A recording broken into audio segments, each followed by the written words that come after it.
100 days trading ചാലഞ്ചിൻ്റെ പുതിയൊരു വീഡിയോയിലേക്ക് എല്ലാവർക്കും സ്വാഗതം. അപ്പോൾ ഇന്നെടുത്ത ട്രേഡും ഡീറ്റെയിൽസും ഒക്കെ ഒന്ന് നോക്കി നോക്കാം.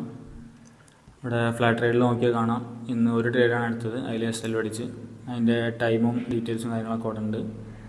നമുക്ക് ഡീറ്റെയിൽ ആയിട്ട് ചാർട്ടിൽ പോയി നോക്കി നോക്കാം. പിന്നെ ഇതുവരെയുള്ള ട്രേഡിങ്ങിൽ ഈ ചാലഞ്ച് തുടങ്ങിയതിന് ശേഷമുള്ള എല്ലാ ട്രേഡുകളും ഇവിടെ ഉണ്ട് എക്സൽ ഷീറ്റിൽ. ഇതാണ് എൻ്റെ ജേണൽ. അപ്പോൾ സ്റ്റാർട്ടിങ് തൊട്ട് ഇതുവരെ എടുത്ത എല്ലാ ട്രേഡുകളും ഇവിടെ ഉണ്ട്.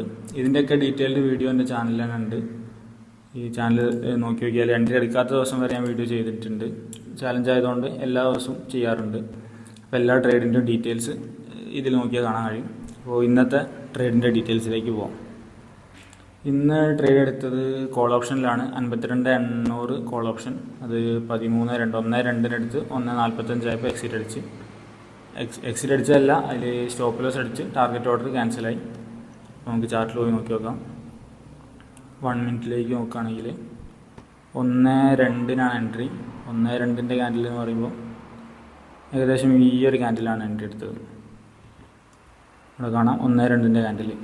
ഈ ഒരു ക്യാൻഡിലാണ് എൻട്രി എടുത്തത്. ഇതിനുള്ള റീസൺ എന്ന് പറഞ്ഞാൽ മാർക്കറ്റ് ഓൾറെഡി നല്ല ബുള്ളിഷ് ആയിട്ട് പോയിക്കൊണ്ടിരിക്കുകയാണ്. അതിൻ്റെ കൂടെ ബുള്ളിഷ് മാർക്കറ്റിൽ താഴെയുള്ള കുറച്ച് ലിക്വിഡിറ്റി എടുത്ത് ഇതൊരു ഡബിൾ ബോട്ടമെന്നോ അല്ലെങ്കിൽ 2 ഈക്വൽ ലോ ആണ്. അപ്പോൾ ഇവിടെ ഇതിൻ്റെ താഴെ ഒരുപാട് SL ഉണ്ടാകാൻ ചാൻസ് ഉണ്ട്. അതേപോലെ ഇവിടെ ഒരു ലിക്വിഡിറ്റി ഉണ്ട്. ഈ ഒരു ലിക്വിഡിറ്റി എടുത്തതിന് ശേഷം ലോ ടൈം ഫ്രെയിമിൽ നോക്കിയിട്ട് കുറച്ച് നേരം അവിടെ കൺസോളിഡേറ്റ് ചെയ്ത് മേലോട്ട് പോകാനുള്ള ചാൻസ് കണ്ടിട്ടാണ് അവിടെ അപ്പ് സൈഡ് എൻട്രി എടുത്തത്. ഈ ഒരു ക്യാൻഡിൽ എൻട്രി എടുത്തു. 20 പോയിൻറ്റ് SL വെച്ചു, 100 പോയിൻറ്റ് ടാർഗറ്റും വെച്ചു. അത്യാവശ്യം കുറച്ച് പ്രോഫിറ്റിലേക്ക് വന്നതിന് ഇതുവരെ കയറി. അതിനുശേഷം താഴേക്ക് വന്ന് 13.45 SL അടിച്ചത്. ഈ ഒരു ക്യാൻഡിലാണ് SL അടിച്ചത്. ഇത് ചാർട്ടിലൊക്കെ മറ്റേ ഈ സമയത്തും പ്രോഫിറ്റ് തന്നെയാണ്. പക്ഷേ പ്രീമിയത്തിൽ അത്യാവശ്യം കുറച്ച് DK ഒക്കെ അടിച്ചിട്ട് ഇവിടെ തന്നെ സ്റ്റോപ്പ് ലോസ് അടിച്ച്. അപ്പോൾ അത്രയാണ് ഇന്നത്തെ ട്രേഡ്. ഒറ്റ ട്രേഡ് മാത്രമേ എടുത്തുള്ളൂ. അത് വേറെ ട്രേഡിങ് ഓപ്പർച്യൂണിറ്റി ഒന്നും കിട്ടിയിട്ടില്ല. ഹയർ ടൈം ഫ്രെയിം ലിക്വിഡിറ്റിയും കാര്യങ്ങളൊന്നും ഒന്ന് ടാപ്പ് ചെയ്തില്ല. ഈ ഒറ്റ എൻട്രി മാത്രമേ ഉണ്ടായിരുന്നുള്ളൂ. അപ്പോൾ ഇന്ന് ഇത്രയൊക്കെ ഉള്ളൂ. ഇനി അടുത്തൊരു വീഡിയോ ആയിട്ട് കാണുന്നവരെ ബൈ.